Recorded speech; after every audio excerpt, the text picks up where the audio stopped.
প্রিয় বন্ধু ও কৌতূহলী শ্রোতাগণ, আজ আমি আপনাদের এক অপরূপ দৃশ্যের কথা বলবো, যেখানে প্রকৃতি ও মানুষের জীবন একে অপরের সঙ্গে আলোচনা করছে। দেখুন, আমাদের চারপাশে বিস্তীর্ণ গাছপালা, সবুজের সমারোহ।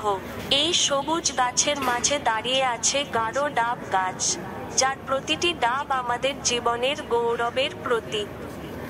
দেখুন, আমাদের চারপাশে বিস্তীর্ণ গাছপালা, সবুজের সমারোহ। এই সবুজ গাছের মাঝে দাঁড়িয়ে আছে গাঢ় ডাব গাছ, যার প্রতিটি ডাব আমাদের জীবনের গৌরবের প্রতীক।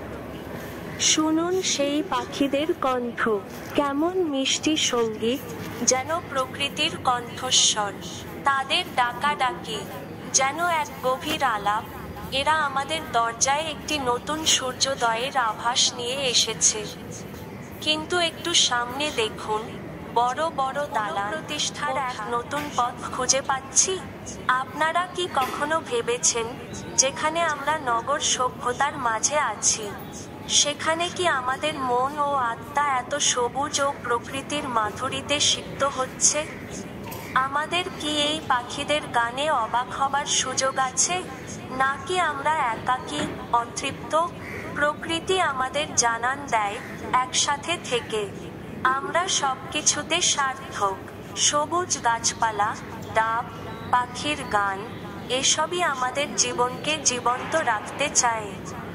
চলুন, আমরা এই অভিজ্ঞতায় এক হয়ে প্রকৃতির সম্মিলনে অংশগ্রহণ করি এবং একটি নতুন দিনের সূচনা করি, যেখানে আমরা সবুজ বেঁচে আছি।